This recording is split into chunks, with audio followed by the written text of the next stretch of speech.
Imagine I walk up to your screen right now and do one thing. I turn off every chart. No candlesticks, no RSI, no MACD, no Fibonacci levels, no support and resistance lines that somehow only look obvious after the move already happened. Just you. And one question. If the charts disappeared tonight, could you still make a confident decision with your money tomorrow morning? Warren Buffett, not because he had some secret indicator, not because he could predict the next headline, but because Benjamin Graham handed him a different operating system, one that doesn't need a price chart to function. And here's the uncomfortable part. The reason Buffett never needed technical analysis is the same reason most people secretly crave it. Technical analysis promises relief from uncertainty. Graham's approach doesn't promise relief. It promises something better, protection, because if you're a normal investor, working, raising a family, trying to fund a 401k, maybe a Roth IRA, hoping the market doesn't wreck your retirement at the worst possible time, your real enemy isn't a bad chart pattern. Your real enemy is making a permanent mistake while you're trying to avoid temporary discomfort. So today, I'm going to show you what Buffett actually used instead of technical analysis, why it worked through crashes, booms, recessions, inflation scares, and wild volatility, and how you can apply the same logic even if you're starting small or starting late. And near the end, I'll give you a simple no-chart checklist, 10 minutes, one company, one decision, that can save you from the kind of mistake that quietly deletes years of progress. Now, let's be fair. Technical analysis isn't evil. It's a tool. It's a way to study price and volume and crowd behavior. If you're a trader trying to capture short-term moves, maybe you live and die by it, but you're not watching this channel. Benjamin Graham investing because you want to turn investing into a second job filled with adrenaline, alerts, and constant second-guessing. You're here because you want the calm kind of wealth, the kind that doesn't require you to be right every week, the kind that survives bad years, the kind that funds a real life. And in that world, the biggest danger isn't being wrong about the next move, it's being wrong about what you own. Technical analysis at its core is usually trying to answer one very specific question. What will other people pay for this next?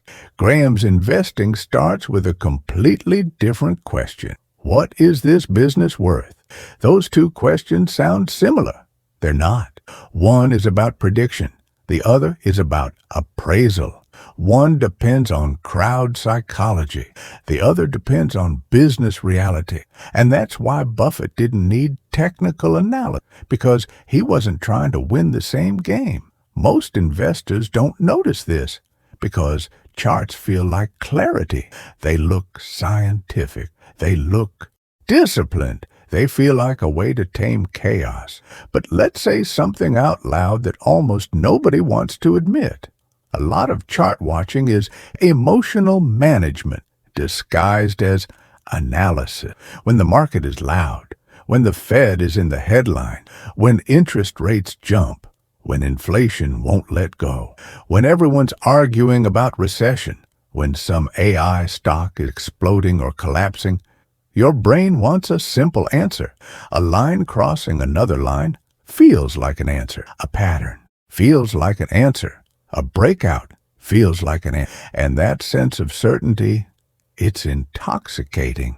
Benjamin Graham understood this human hunger for certainty, which is exactly why he created a metaphor that still feels painfully modern. Mr. Market. Mr. Market is your business partner. Every day, he shows up at your door and offers to buy your share or sell you his share at some price. Some days, he's euphoric. Some days, he's depressed. Some days, he's manic, screaming about a new era. Some days he's convinced the world is ending. Graham's point wasn't that Mr. Market is useless. It's that Mr. Market is not your instructor. He's your servant, if you have the temperament to treat him that way. Technical analysis often turns Mr. Market into the teacher. Look at what price is doing. Follow it, respect it, submit to it. Graham turns Mr. Market into the bargain counter. Show me your price, and I'll decide if it's attractive. That's the pivot. That's the whole game. Now here's the twist most people miss. Buffett didn't avoid technical analysis like it was forbidden. He just didn't need it, because the job technical analysis tries to do for most people was already handled by something stronger. What job is that? Most people use technical analysis to solve three problems. When should I buy? When should I sell? How do I keep myself from panicking? Buffett's framework answers those questions differently. You buy when the price is meaningfully below a conservative estimate of intrinsic value. You sell when the price is absurd relative to value, or when the business economics deteriorate, or when you have a clearly better opportunity, and you keep yourself from panicking by owning businesses you can understand, financed conservatively, purchased with a margin of safety, inside a portfolio built to survive storms. Do you feel the difference? Technical analysis says, watch the price carefully so you can react. Graham says, build your process carefully so you don't have to react.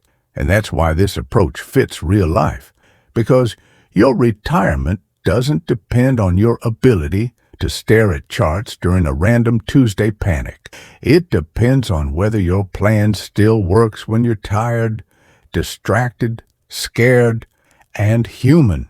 So what did Buffett actually use instead of technical analysis? Here's the indicator he watches.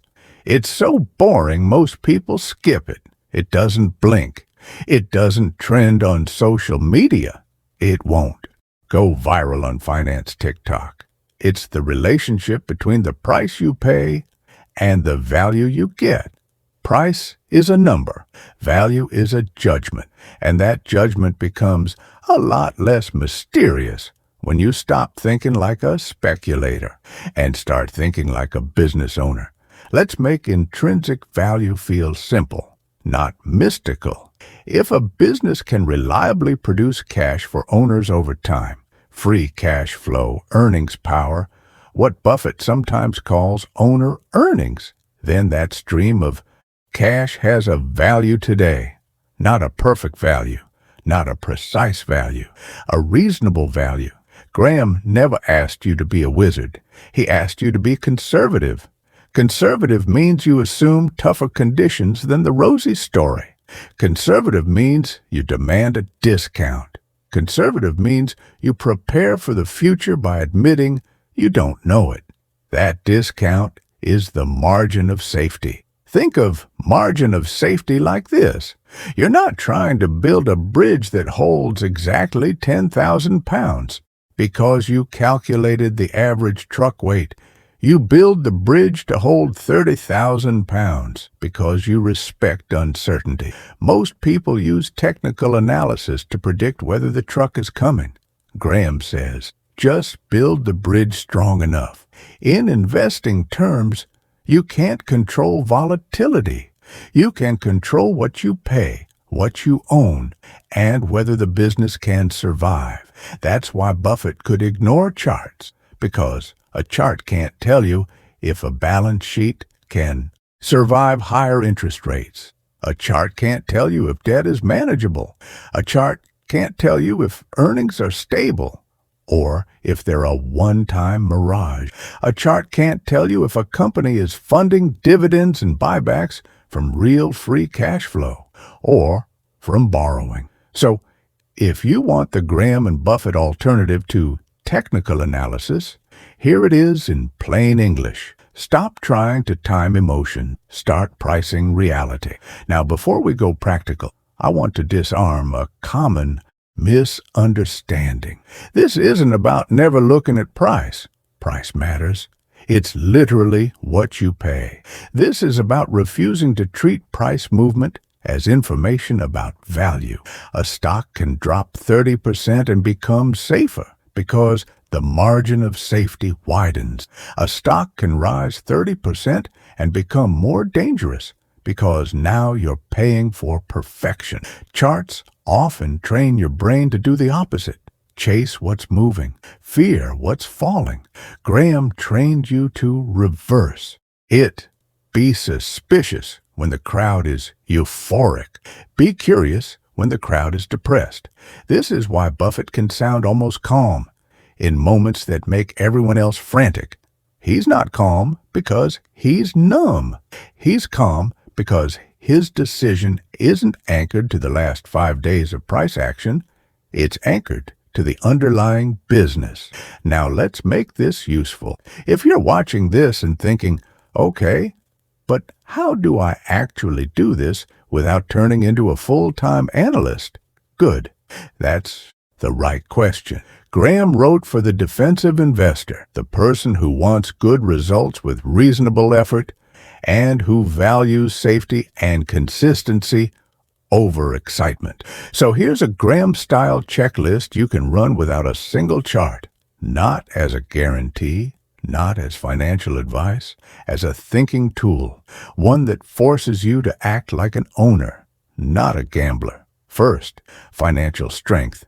Ask, can this company survive a rough environment? Look for a balance sheet that doesn't depend on perfect conditions, reasonable debt, adequate liquidity, the ability to cover obligations without begging the capital markets for mercy. When interest rates rise, weak balance sheets get exposed. Charts don't warn you. The financial statements do. Second, earnings stability. Ask, has this business made money consistently across a cycle? Graham liked a history of earnings, not because the past is destined, but because stability is evidence of a real business, not just a story.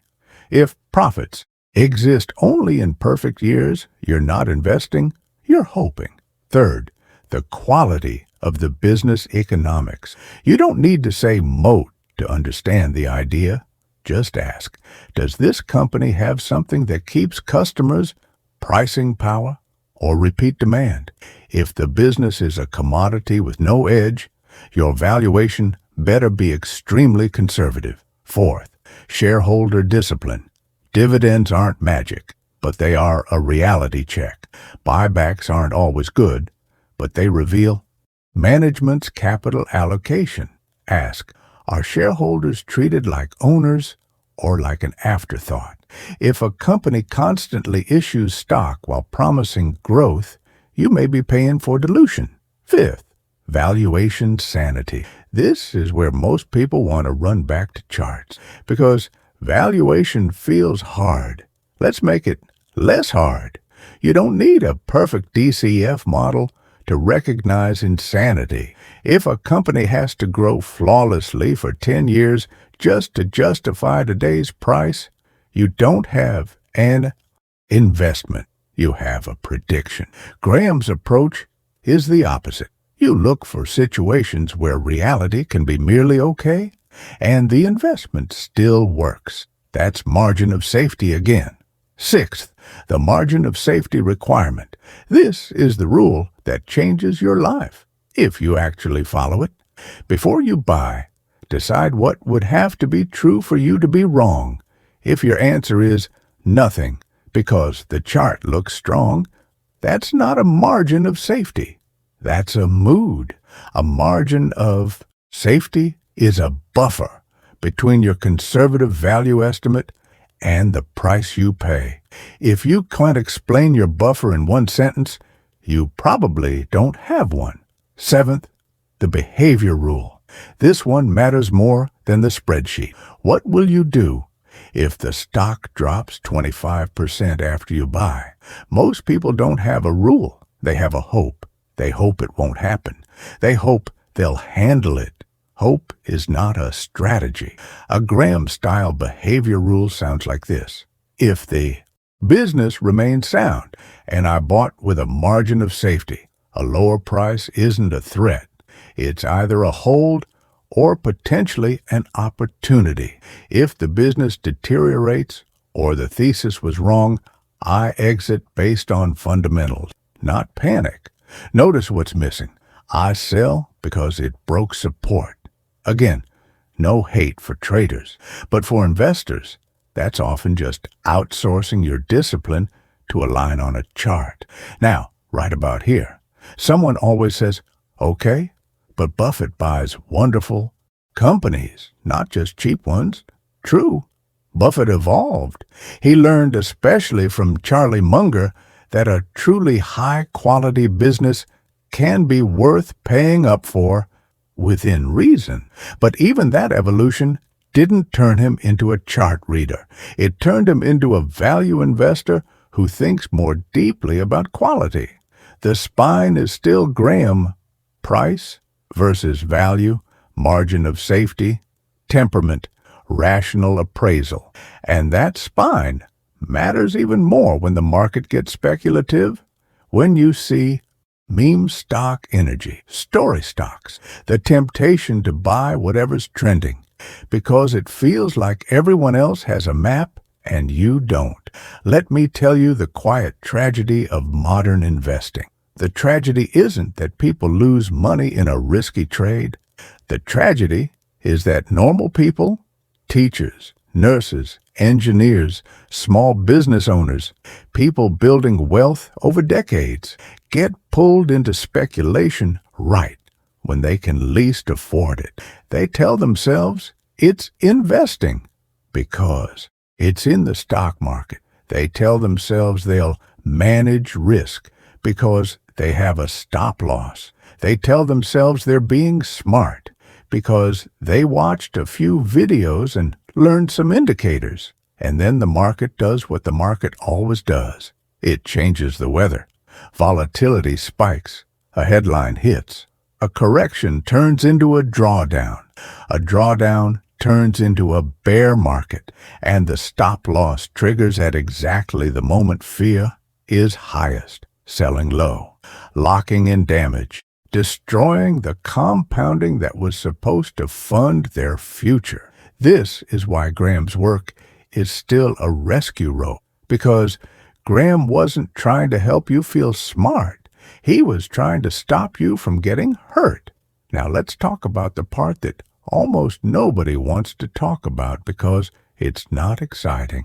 The boring edge. If you want to be a defensive investor, if you care about retirement security, your edge is not secret information. Your edge is structure. It's asset allocation. It's diversification.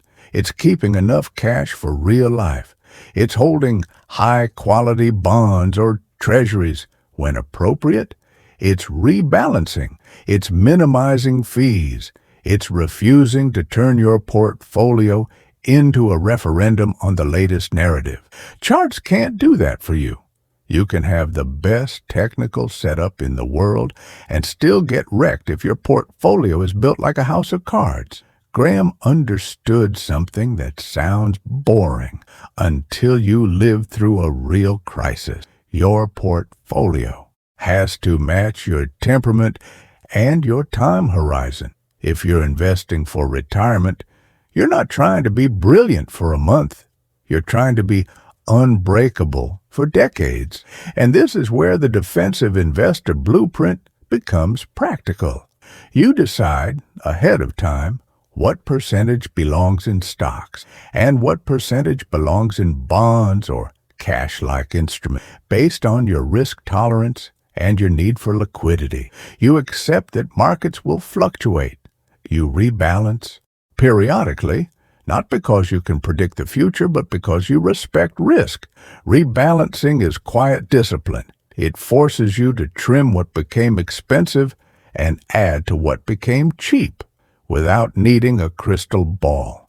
Most people try to use technical analysis to time the perfect entry. Graham gives you a different way. Build a process that automatically buys low and sells high over time through rebalancing and valuation discipline. Now let's make this even more real. What should you do in a crash? Not what should you feel. You'll feel something. Everyone does. What should you do? Here's a simple crash protocol inspired by Graham's logic. 1. Check your cash needs first. If you might need money soon, bills, emergencies, job uncertainty, don't pretend you're invincible. Liquidity isn't laziness. It's safety. 2. Stop consuming the market like entertainment. During crashes, the news becomes a business model built on your anxiety. Doom scrolling turns volatility into panic. Graham would call that letting Mr. Market into your living room to scream at you. 3. Evaluate fundamentals, not quotes. Ask, did the business actually deteriorate? Or did the price just get cheaper? If the business is intact and you built margin of safety into your purchase, lower prices increase future expected returns. That's not motivational speaking. That's arithmetic. 4. Rebalance if your plan calls for it. Not heroically, not emotionally, mechanically. 5. If you can't do any of that, if the volatility is going to make you abandon the plan, then your stock allocation is too high. That's not a moral failure. That's useful information. This is how Buffett timed the market. He didn't. He structured his behavior so he didn't have to. And that brings us back to why technical analysis wasn't necessary for him. Because the main job most people assigned to charts, emotional discipline, was handled by a framework, Mr. Market, intrinsic value, margin of safety, and a portfolio built to survive. Now let's address the most seductive trap of all, the story. We live in a time where stories move faster than fundamentals. A new theme catches fire. AI, biotech breakthroughs, EVs, crypto-adjacent narratives, whatever it is. And suddenly, the market feels like a popularity contest on hyperspeed. And yes, some of these technologies are real. Some will change the world. That's not the point. The point is that the stock price you pay is not the same thing as the future the technology might create. Graham would separate the business from the stock and then separate the stock from the price. A wonderful story can be a terrible investment if you pay too much. A boring business can be a wonderful investment if you pay little enough. That's why get rich slowly isn't a slogan, it's an advantage, because slow wealth is built by avoiding fatal mistakes. And fatal mistakes usually happen when you confuse excitement for insight. Here's a question that instantly exposes whether you're investing or speculating. If this stock dropped 50% next month, would you be able to calmly explain, without looking at the chart, why the business is still worth owning? If your answer is, I'd sell because that would be scary, you're not alone. That's normal. But it means your decision was never anchored to value. It was anchored to price. And price is the most emotionally unstable input you could possibly anchor your future to. Graham's genius wasn't predicting markets. It was designing a philosophy that assumes you'll be tempted, assumes you'll be afraid, assumes you'll be wrong sometimes, and still gives you a path to reasonable results. This is why Buffett could get rich without technical analysis, because technical analysis is often an attempt to control outcomes. Graham's investing is an attempt to control risk, and controlling risk is the only part you actually have a right to control. Now, let's close the loop. Remember those two desks? On one desk, charts, indicators, alerts. The constant feeling that you might be late or early or wrong or about to miss the move. On the other desk, a business, a balance sheet, an income statement, a cash flow statement, and one simple idea: buy $1 for less than $1 with a margin of safety inside a portfolio that won't force you to sell at the worst moment. Buffett sat at the second desk, not because charts are illegal, not because he never glanced at a price, but because he refused to confuse motion with meaning. He didn't need technical analysis to get rich because he wasn't trying to predict the next swing. He was buying pieces of businesses at rational prices and letting time do what time does. And if you're building a future, retirement, freedom, security, this is the rare kind of knowledge that actually protects you, not from volatility, from yourself. So the next time the market feels loud, when the S&P 500 is whipping around, when headlines scream about the Fed, rates, inflation, recession, a new era, a lost decade, or the next hot theme, do something almost nobody does. Turn off the chart for a moment, invite Mr. Market to make his offer, and ask the only question that really matters. At this price, with this balance sheet, with this earnings power, with my need for safety, am I buying value or am I buying a feeling? Because if you can answer that clearly, you'll realize something quietly powerful. You don't need technical analysis to build wealth. You need a philosophy that keeps you from breaking when the market tries to break you.